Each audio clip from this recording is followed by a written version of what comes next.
কয়েকটা গ্রাম বলবো না, বিশাল একটা জনগোষ্ঠী যাতায়াতের জন্য এই ব্রিজটা ব্যবহৃত হয়। স্কুল আছে, আরও কৃষক আছে, আর বিভিন্ন শ্রেণী পেশার মানুষ প্রতিনিয়তই এখান থেকে যাতায়াত করে। বলা চলে যে একটা ব্যস্ততম ব্রিজ হয়ে গেছে আমাদের, একটা দুঃখজনক আর কি। আসলে যেটা এখানে এসে জানতে পারলাম, ব্রিজটা অনেক পুরাতন আর কি, অনেকদিন ধরেই এভাবে চলতেছিল। এবং আপনারা জেনেছেন আর কি, এই বছরে অতি বর্ষণ, অতি বৃষ্টি এবং পার্শ্ববর্তী বিভিন্ন বাওর জলাশয় থেকে যে বাঁধগুলো ভেঙে গেছে, সেখান থেকে পানি আসার কারণে এবং আরও অন্যান্য বিভিন্ন বিষয়সহ এটার উপরে একটা ভালো চাপ পড়েছে। সেই চাপের কারণে মাটি সরে যে এই অবস্থাটা হয়েছে ব্রিজটার। এখন আমরা চেষ্টা করতেছি, যেহেতু যোগাযোগের জন্য ব্রিজটা খুবই গুরুত্বপূর্ণ।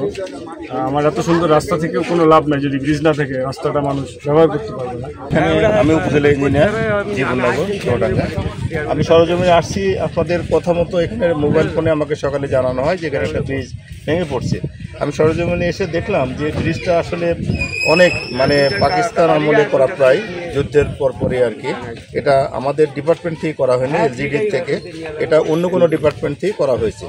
আর এই নদীটা পানি উন্নয়ন বোর্ডের নদী, মেবি হয়তো বা পানি উন্নয়ন বোর্ড অথবা পিআইও সেকশন থেকে কাজটা করা হতে পারে।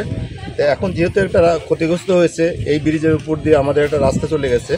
এটা প্রাথমিকভাবে আমরা যেটা দেখলাম যে যে গার্ডারটা ভেঙে পড়ছে এটা মেরামতযোগ্য না, এটা আপনার নতুন করে রিকনস্ট্রাকশন করতে হবে।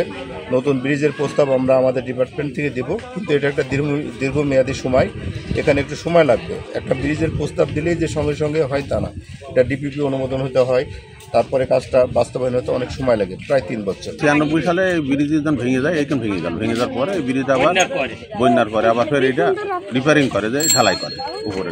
কিন্তু তলায় তো ওই যে বেজ যে ঢালাই আছে, এখন তার কিছু করে না, সেই ব্রিটিশ আমলে তৈরি করে, ইট দিয়ে, বাজার ইট আর সিমেন্ট দিয়ে তৈরি করে। আমরা সকালে মহোদয়কে এবং উপজেলা ইঞ্জিনিয়ারকে ফোন দিয়েছিলাম, ওনারা এসেছিলেন, ওনাদের সাথে ছিলাম। এখানে আমাদের 5টা-6টা গ্রাম আছে এবং বিজিপি ক্যাম্প আছে, রাজাপুর বিজিপি ক্যাম্পের যোগাযোগ ব্যবস্থাটাও এখান দিয়ে।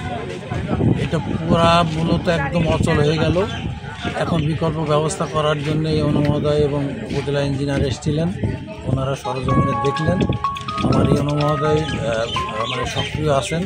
আশা করছি যে অতি দ্রুতই অন্তত মানুষ চলাচলের জন্য একটা ব্যবস্থা করবেন।